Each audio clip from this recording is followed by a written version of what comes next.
कि आप लोग आना ही नहीं चाहते, बात ही नहीं करना चाहते? एक बार नहीं, प्रोसेस इनिशिएट तो इसमें मैं होना चाहिए। फिर अनिल सरीन जी ऐसी बात टीवी पे, नेशनल टीवी पे बोल ही नहीं पाएंगे। आप ये बात क्यों नहीं समझते हैं? नहीं, मैं इसमें स्पष्ट करता हूं। पहले तो जो इसके टर्म्स थी उसमें एमएसपी की लीगल गारंटी देंगे ये था ही नहीं।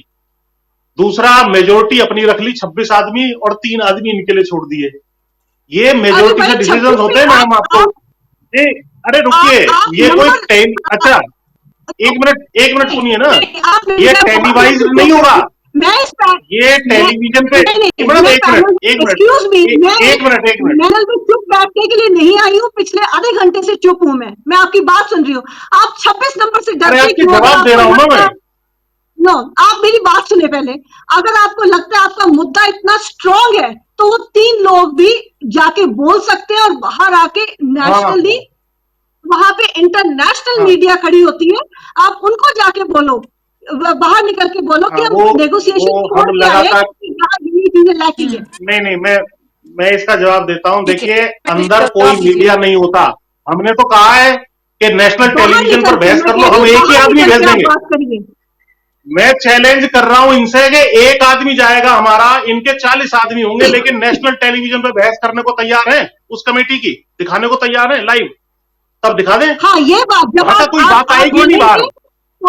ठीक है, और मेजोरिटी से डिसीजन। क्या सरकार अग्री कर मैडम, पाएगी इस बात के लिए कि ठीक है, मीटिंग में जो हो रहा है वो पूरे देश के सामने होगा, खुल्लम खुल्ला होगा और वहां पर हाँ, ये हम चैलेंज करते हैं, बताओ।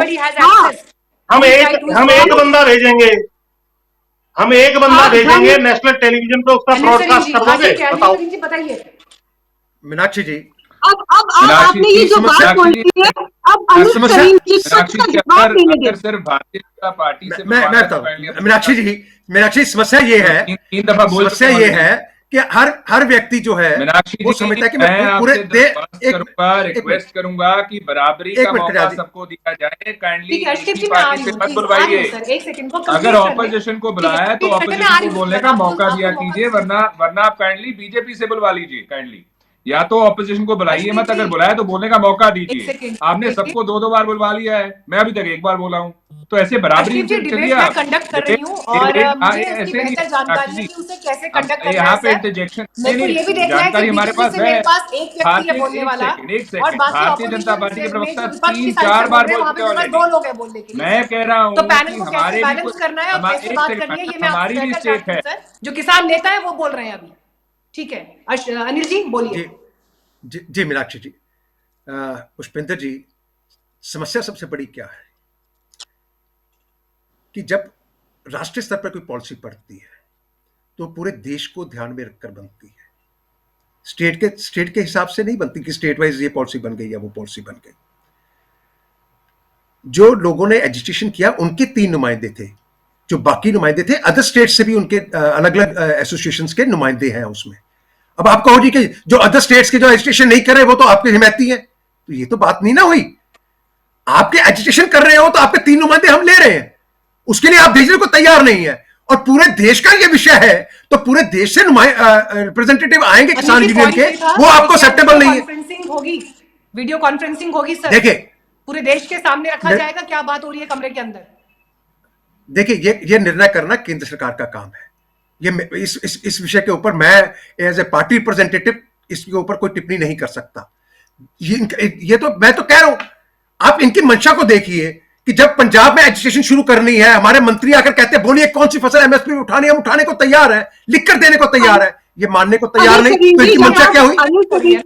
आप ये पॉइंट ये कि आपकी तरफ से भी किसानों के लिए फिर अपशब्दों का इस्तेमाल हो रहा है यहाँ से। ट्रस्ट जो मैं समझ रही हूं, मैं कुछ सुनिए, एक विश्वास की कमी और विश्वास की खाई है। नहीं मीनाक्षी जी एक बार समझ लीजिए। नंबर 1 ये है कि भारतीय जनता पार्टी के जो पंजाब बीजेपी के प्रधान है ना सुनील जाखड़ साहब, जरा उनका बयान उठाइए और जरा उसको सुनिए वो क्या कह रहे हैं। वो कह रहे हैं नजरिया बदलो, नजारा अपने आप बदल जाएगा। उन्होंने किसानों के मुद्दे पे टिप्पणी की थी और अब भारतीय जनता पार्टी का जो पंजाब यूनिट है ऑलमोस्ट प्रधान लेस हो चुका है। जाखड़ साहब ना बोलते दिखाई देते हैं ना कुछ करते दिखाई देते हैं। क्या भारतीय जनता पार्टी की हाईकमान ने उन्हें सजा दे दी कि किसानों के हक में बयान क्यों दिया? दूसरी बात, ये बात कर रहे हैं कमिटीज की, बात कर रहे हैं पैनल्स की।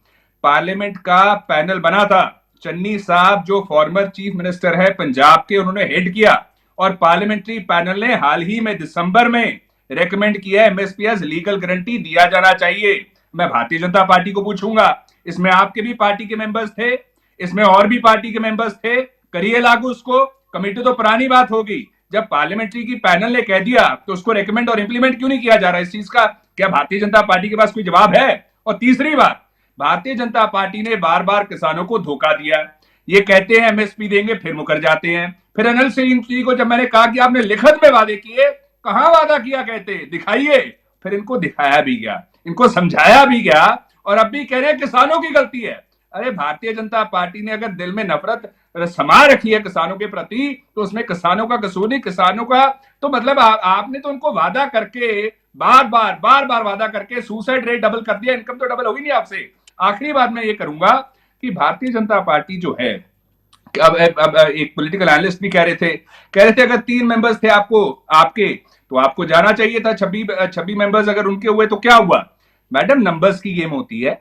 अगर 3 वोट करेंगे 26 के खिलाफ तो क्या इंप्लीमेंट होगा? भारतीय जनता पार्टी को जरा कहिए, ऑपोजिशन में हम हैं, हमसे बिल पास करवा लिया कीजिए। तो भारतीय जनता पार्टी में एक बेनती करूंगा, जो पॉलिटिकल एनालिस्ट भी है ना, वो जरा देखें, नंबर्स की गेम होती है। जो कमिटी में वोटिंग होती है, जो मेजोरिटी पास करती है, वो होता है इंप्लीमेंट। तो यहाँ पे हम लॉजिक के साथ चले। लास्ट बातचीत के लिए एक बार आप जाइए, एटलीस्ट एक बार नो पॉइंट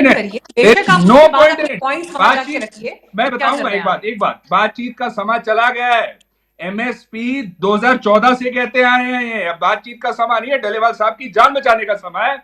और जब आप ऑपोजिशन को बुलाते हैं, काइंडली ऑपोजिशन को बराबरी का मौका दीजिए, क्योंकि Bharatiya Janata party article 14 right to equality की बात करती है, लेकिन दिल्ली में बीजेपी का लीडर आ सकता है, देश का नेता नहीं आ सकता।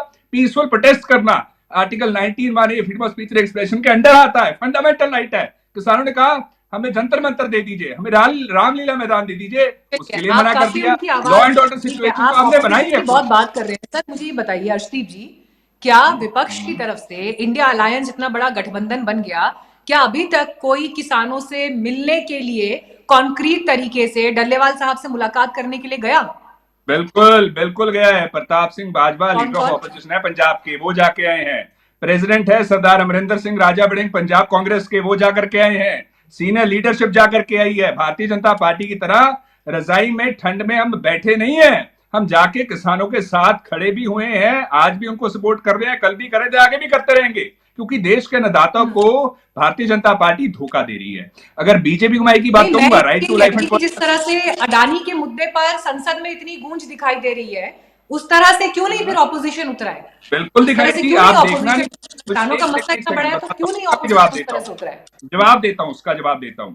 अब पार्लियामेंट में जो होता है वो मीडिया दिखाता है, और सबको पता है मीडिया आंख और कान है, और सबको पता है भारतीय जनता पार्टी का आंखों और कानों पे लोगों के क्या असर हो रखा है, मीडिया पे क्या असर हो रखा है। तो सच बाहर जा नहीं रहा। पार्लियामेंट के अंदर भी, संसद से लेके सड़क तक हमने आवाज बार उठाई है, लेकिन दिखाया नहीं जाता, सुनाया नहीं जाता। और सुनाया इसलिए नहीं जाता क्योंकि भारतीय जनता पार्टी चाहती नहीं है। तो मैं तो एक ही बेनती करूंगा, मैं आपको यहाँ पे वीडियो दिखा देता हूं, हमारे एमपीज बाहर प्लकार्ड्स लेके खड़े थे, होर्डिंग लेके खड़े थे, इनके लीडर से मुलाकात थी। क्या ऑपोजिशन जिस तरह से ये कह रहा है कि वो किसानों के साथ खड़े हैं, आप उनकी इस बात से इत्तेफाक रखते हैं?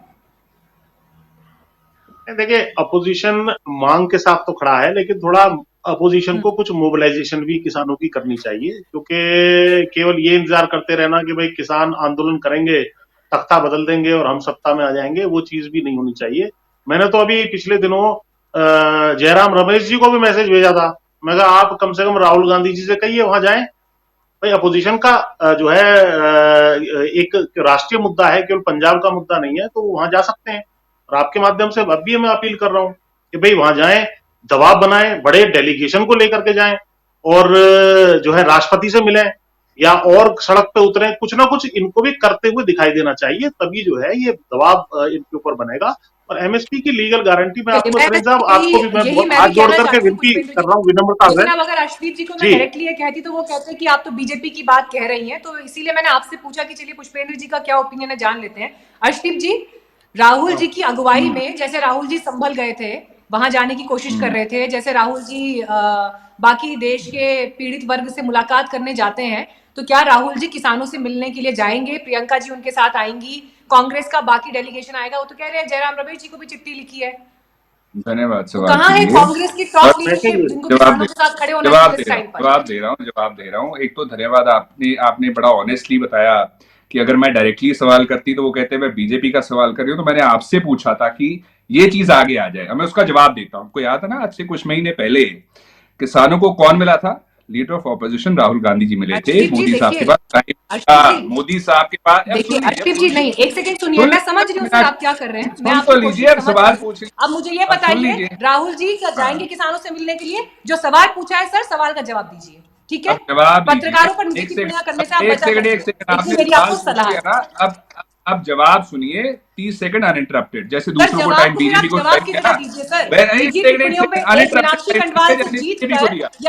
जैसे बीजेपी को टाइम दिया वैसे फेमस हो जाएंगे, कुछ हासिल कुछ अचीव नहीं कर पाएंगे। हो सकता है राहुल जी के नजरों में आ जाए, प्रियंका जी के नजरों में आ जाए, पर उसके लिए भी सर अभी 5-6 साल और मेहनत करनी पड़ेगी। ऑपोजिशन को भी अनइंटरप्टेड टाइम दिया। सुन लीजिए, अब सुनिए, जैसे बीजेपी को अनइंटरप्टेड टाइम दिया, मुझे भी अनइंटरप्टेड दीजिए। नंबर 1, आज से पहले जब मोदी साहब को मिलना चाहिए था ना बतौर प्रधानमंत्री, तब वो नहीं मिले थे, राहुल गांधी जी मिले थे बतौर लीडर ऑफ ऑपोजिशन। किसानों को पूछ लीजिएगा अगर आपको जानकारी नहीं। और दूसरी बात, क्या आप एज एंकर जुमलेबाजी बता रहे हैं हमारे एक्शंस को, या ये जो आप प्राइवेट चैनल पे हैं वो जुमलेबाजी बता रहे हैं हमारे एक्शंस को?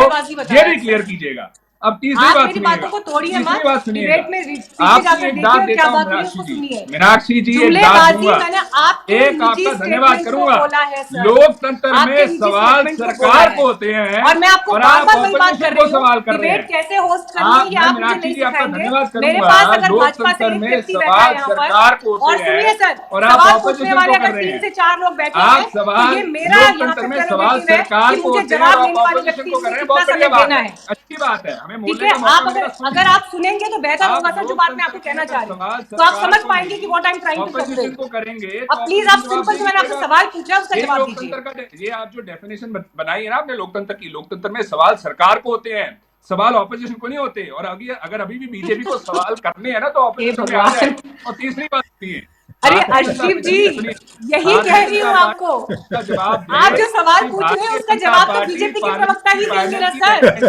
या आप सिर्फ पैनल पे कि आपको आरोप लगाना है और थैंक यू बोल के निकल जाना है। रिकमेंडेशन को इम्प्लीमेंट क्यों नहीं करी? सवाल पूछेंगे लोग। एक मिनट, सवाल मैं जवाब देना चाहूंगा सरकार को।